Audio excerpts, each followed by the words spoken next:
Hi everybody, welcome to the latest mid-range device from HTC, Desire X. First of all, I would like to thank our friends at Global Work Mobile for this Desire X we have for this review.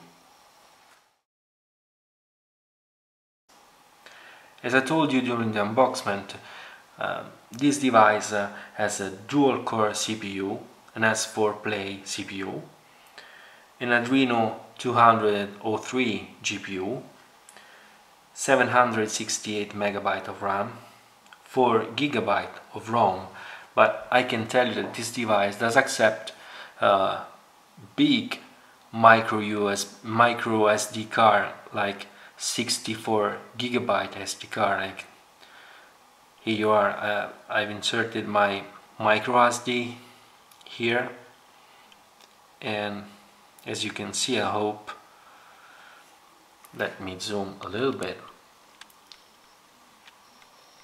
Oops, here you are. We have 59.45 GB of total space available. Oh, sorry, not available, total space. So, although this device has just 4 GB of ROM, it can accept very big micro SD card. What else can we say? This device has a 5 megapixel camera sensor, which is black backside illuminated, but it doesn't have any front camera. So you can't use this device for video chat with Skype or Google Talk. Then we have 4-inch display with a resolution of 800 for 480 pixel. This display is very good. It's very bright, and you can easily read it under direct sunlight. This is a very good pro for this display. Moreover, this device is not that big, as you can see it, so it's very comfortable to hold it in your hand and to use it with just one hand. This one is for sure another pro of this device. Now, I've made this fast recap of the technical specs of this device. Now we will see what's inside on the software side. Here we have ice cream sandwich 4.04 version with a Sense version 4.1.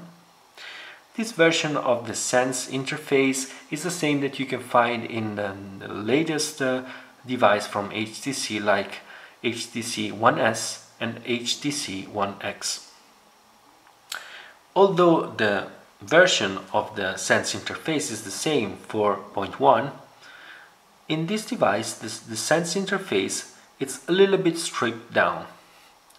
So let me tell you, for instance, you have the same carousel that you can find in One X and One S, but if you get into the app drawer, you will see that switching the tab in the drawer doesn't have that 3D cube effect that you can find in the One X and One S, for instance.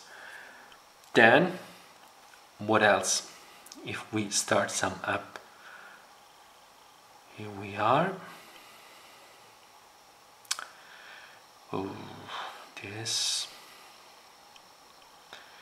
You can see that the multitasking interface is not the same that you can find in One X. But this multitasking interface is the same one of stock ICS or stock Jelly Bean, for instance. Let me close some app here. Then we have for sure less widget than we have normally in the One X and One S. Here you are. And most of all, we don't have the Twitter for Sense interface in the friend stream. This is very strange because we have the Facebook plugin, we have the Flickr plugin, but we don't have the Twitter for Sense plugin in the friend stream. That's why I've been using here Plume, because I don't have a Twitter for Sense plugin. Moreover, we don't have the helicopter view in the home. So if I start pressing home or try to pinch in, you see no helicopter view. So we have a stripped version of the Sense interface, but this way the device is really fast. You see it. There's no big lag after all. Moreover, we have always about 200, a little bit more than 200 megabyte of free RAM available, and this is very good, I have to say. Then we have, as I told you, Sense 4.1 here. What does it mean? Even if it's stripped down, this is the old good Sense. Old good Sense, I mean, we have a very good interface. You cannot agree with me when I talk about the graphical part of the interface. I mean, you can even think that this is not a very nice interface. I guess some of you think so, but I do really like it. What I mean is not that it's only a nice interface, but it's a very functional one. Let me show you something, so maybe I can better explain myself. For instance, if I start the music player and I start a song, then I lock the device, and if I want to change song, for instance, or just give a look at what I'm listening to, I can unlock the device this way, or better, wake up the device, sorry. And here I have the all the the music player button. We have pause, backward, fastward, and this is a very great. I can just take this into the ring, and I am back to the music player. Maybe you can think this is nothing new. Maybe it is, or maybe not, if you consider that the last greatest device from Samsung, like Galaxy S3 or Galaxy Note 2, don't have anymore the music player on the lock screen. What else do I mean for functionality? For instance, we can say that if we try to add a new event in the calendar, for instance, and you try to select a day for your task, for instance, you have this great ring selector. This is not that easy to find in other devices, like for instance the Samsung one, because they have normally arrows up and down to select a day. This is like the classical interface you can find starting from ICS up to Jelly Bean, or you can find, for instance, in iOS, I mean. But this kind of interface you can find in the Sense interface since the first Sense. I can remember this ring selector, for instance, in the old HTC Hero. This is very practical. This is very useful for me to select the day this way. Then we have another thing that is very nice, which is if I try to write something, let's try from TechnoLost. Here we go.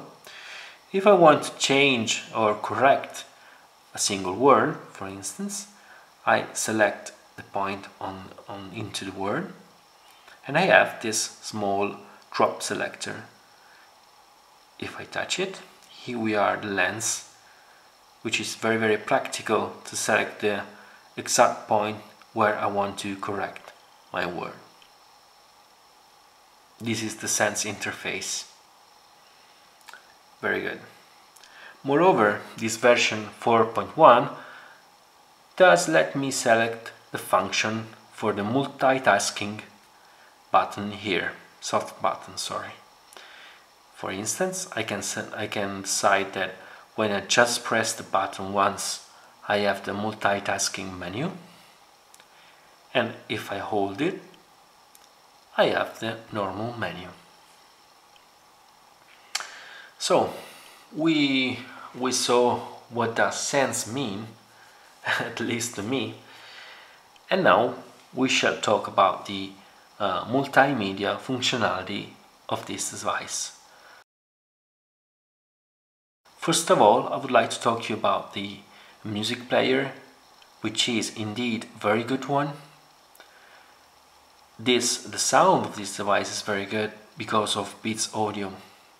If you have a good pair of plug, you can really hear very good music using this device. The only thing that you don't have anymore any kind of profile in the BeatsAudio now is just on-off. You cannot select, for instance, a particular type of headphones. What else can we say? We can say that this device uses the ImageSense DSP. This means that the camera functionality of this device is very good, and they are similar to what you can find in 1X and 1S. Not only the camera interface is almost the same, but even the effects you can use to take pictures, for instance, they are quite like Instagram effects. And you have zero shutter lag, like this. Tap and you have the picture, and you can even shoot your video and shoot your picture in the meanwhile, like this. Moreover, once you recorded your video, you can start it, then you can pause the video, go forward or backward by a single frame, decide that you like a particular frame, and you can even take a picture of that frame. This is all thanks to the ImageSense DSP. Now, you not only have the effect like Instagram, but you have here HDR, panorama mode, and you have, for instance, macro mode and very good low light mode. Let me show you some picture I took using this device. Here we are. This is a low light mode. This is a picture shot in low light mode. Hope you can see it, maybe this way. We have a very good picture for a 5 megapixel sensor. Very low noise, considering that it was low light because the sun was already down. Very good. We have a picture here. This is a panorama picture. This is a picture shot in panorama mode, and here you can see that this is not a perfect picture because we have the juncture here which are not that good, and Then we have some other picture shot using Instagram-like filters. This is old style picture, a pixelated one, and we have vignette picture. So if we talk about video, this is maybe the only downside of this multimedia phone. Pictures are shot in 800 for 480 pixel resolution, which is not that high after all, but as you can see, I will post this video sample in my channel. Although they are not at very high resolution, the video is quite good. It's quite good. It's a bright video, low noise, and quite fluid after all, so not that bad, although the resolution is a little bit low. So we talk about the multimedia side of this device, and now we can see another side that it's quite important in a device like this, which is the browser. So I told you something about the browser before. This browser is quite fluid. It comes already with the latest Flash version, which is a nice plus nowadays if you consider that Flash was removed by the Play Store. Although you have a different way to get Flash back into your device, but for people not that skilled, it's nice to have already Flash installed after all. So this site is an Italian newspaper site, which is a very big site, a little bit heavy.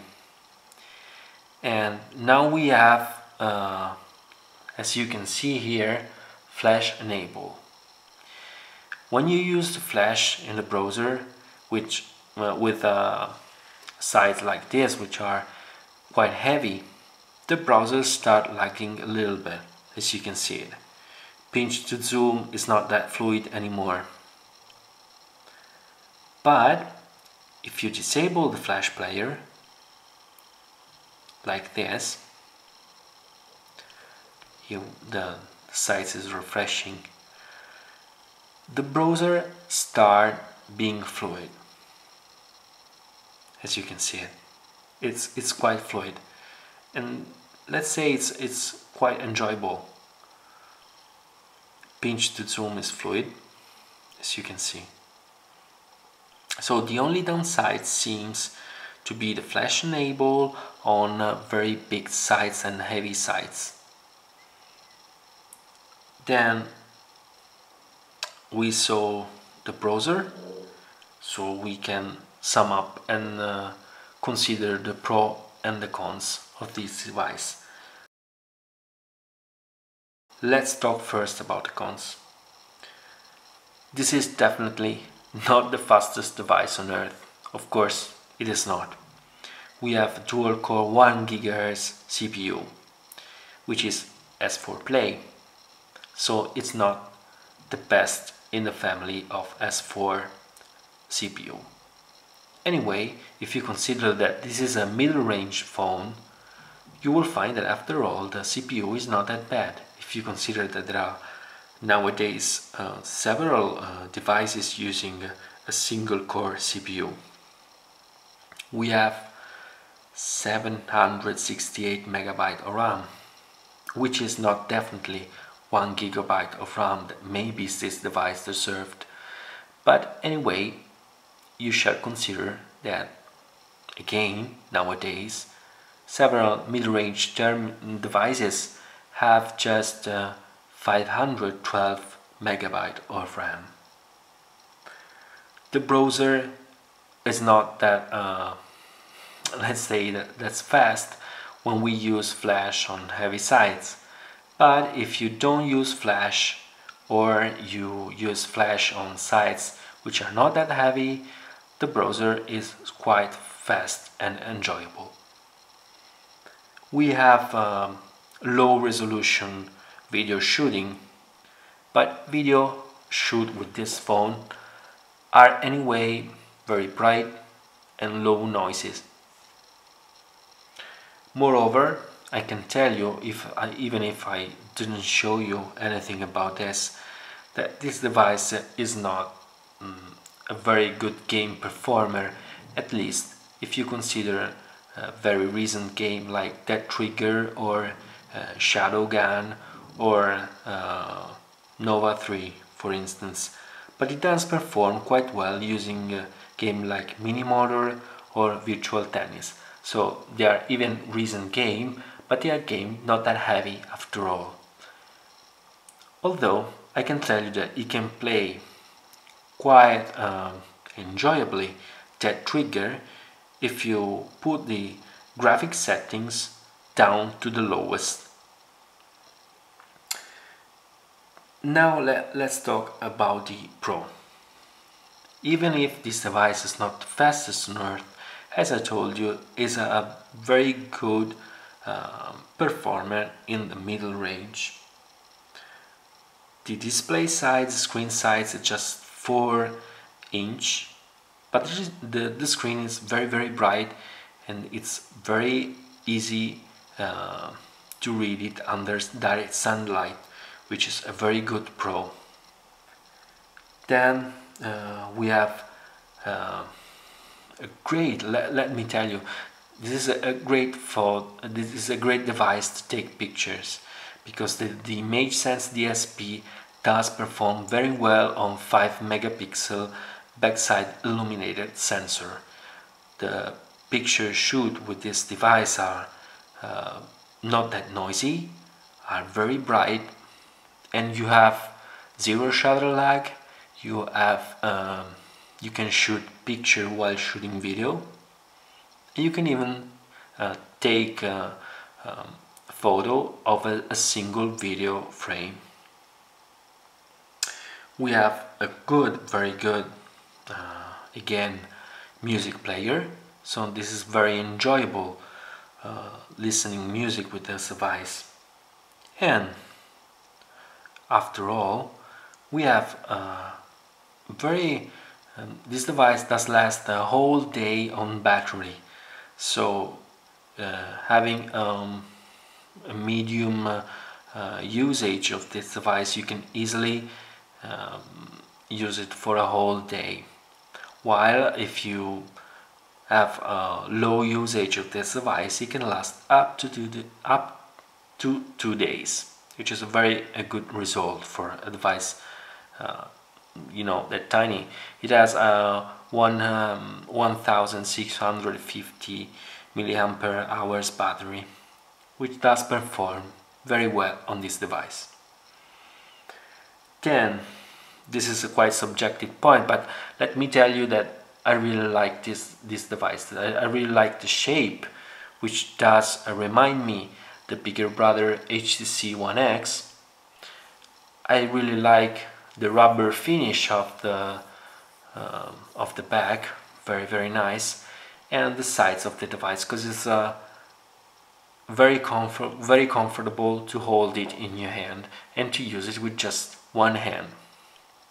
So all in all, I think this is a very good middle range device. I hope I didn't